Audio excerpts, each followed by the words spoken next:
Dengan raut muka kesal, Ratna warga Kecamatan Rambutan, Kabupaten Banyuasin mendatangi SPKT Polresta Palembang guna melaporkan kejadian yang telah dialaminya, yaitu penipuan dengan modus menjual emas palsu. Di hadapan petugas, ia menuturkan bahwa kejadian ini berawal saat dirinya bersama teman korban menaiki angkutan kota.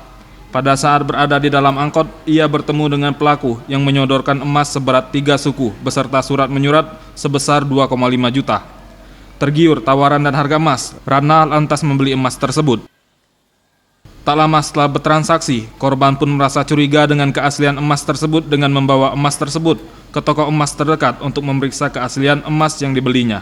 Betapa terkejutnya, emas yang telah dibelinya tersebut ternyata palsu. Akibatnya, korban mengalami kerugian sebesar 2,5 juta rupiah yang separuh uang tersebut merupakan uang pinjaman. Tolong abu jadi lain nanya, aku baru 9 juta duitnya aja. Nah, aku tadi kalau percaya kalau ada ni entah kok gubak mencukup tanggalnya doh. Nah, asal datang itu mulai dari sini sampai ngubeng dak katik toko emas ini mutiara. Nah, itu dia jual ke tukang lowak, kata tukang lowak ini bu, katik rego ini perak ujinya. Ini nah aja. Tim Liputan Sriwijaya TV.